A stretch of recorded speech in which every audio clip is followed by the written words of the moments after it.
Today's video is gonna be about White Shadow Castle. As free to play at this point, you should be getting pretty close to this now, if you haven't already done it. Sure, you can get away with guildies and friends carrying you, but this will be a guide to show you how to do it, what you need for it, and how to get into groups with those randoms. If you like my videos and like my content, hit the sub button, hit the like button, hit that bell dingy dingy thing so you know when I post a video. Let's go, baby.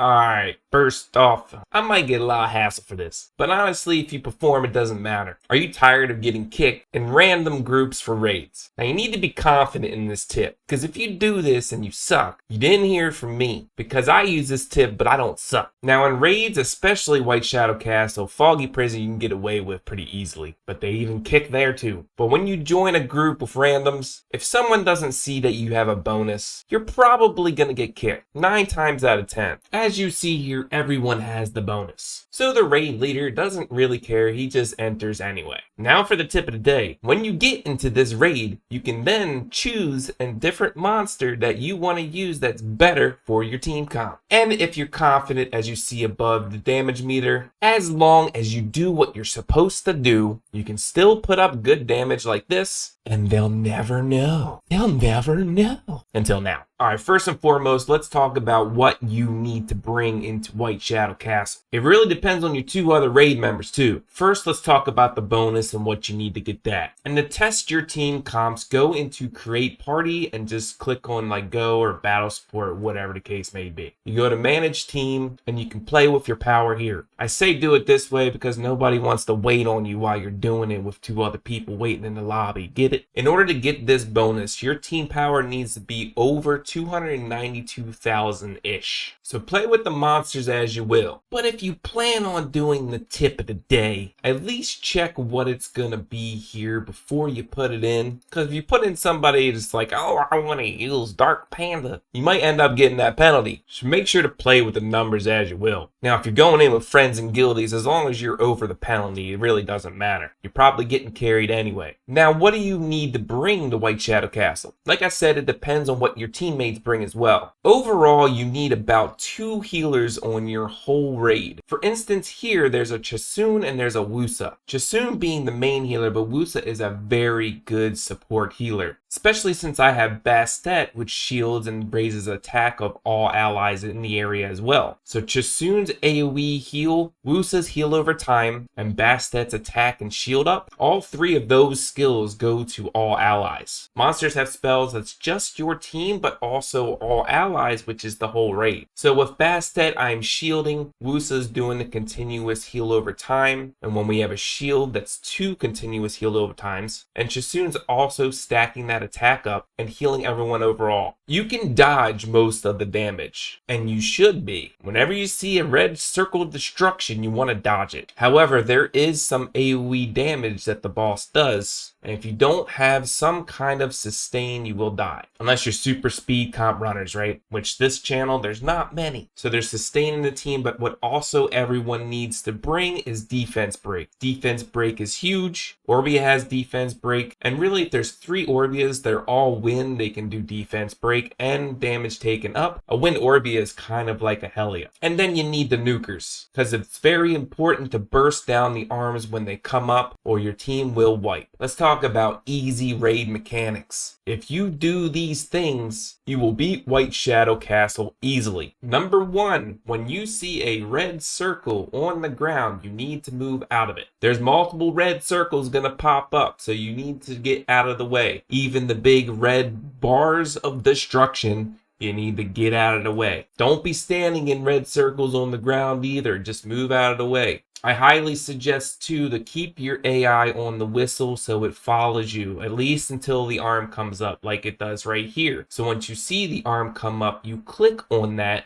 you change your AI to target, focus target the arm, and the arm blows up and dies. If you do this and repetitively over and over, you will beat it no matter what. dodge red circles, kill the boss when there's no arms. I try to save my defense, break, and other spells until the arms come up. In the beginning, I use all skills just because I know the arm won't come up immediately, but after I use all my skills, then I just kind of spam my first skill. As long as you do these steps, you will beat White Shadow Castle no problem. I'm going to technically break down kind of what I do and what my thought process is. After explaining the fight like that, it might have went by really quick, but initially when I go in, I make sure there's always one red circle, I get out of the way, and then I use all my spells right at the beginning. I'll do like 2 rotations of my spells and skills just to get the menace damage down, and then I know the arm is going to come up. So I kind of wait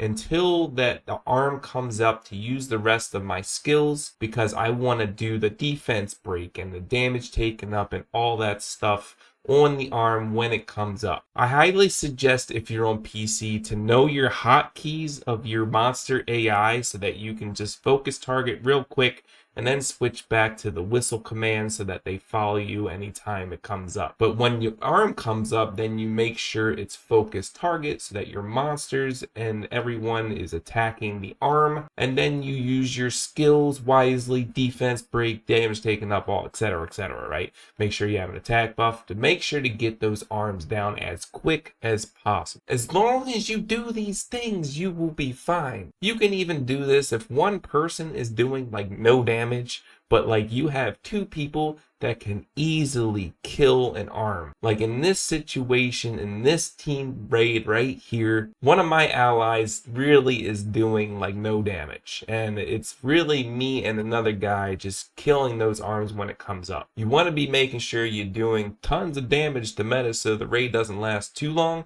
but as long as you have the right monsters and the right team comp, you can survive it. It'll be fine as long as you kill those arms and don't stand in red stuff and do what you're supposed to do and bring defense, break, and all that stuff. You will be fine. Going into White Shadow Castle, I highly suggest doing it with guildies or friends. Going in with randoms can really frustrate someone, and just because people have bonuses and higher power level doesn't mean they're going to outdamage you. I've shown it clearly. It doesn't mean they're going to switch and kill the arms. I've seen it plenty of times. Playing MMOs, you don't necessarily have to follow meta. And that's what's great about this game, is because you can have a very unique account to everyone else. As long as you follow the basic raid mechanics, there should be no issue with doing White Shadow Castle even without the bonus. If you're getting kicked from random groups, it's because they're trying to be extra cautious when trying to pick team members. These raids so far, Foggy Prison and White Shadow Castle, they're pretty simple and they're pretty easy.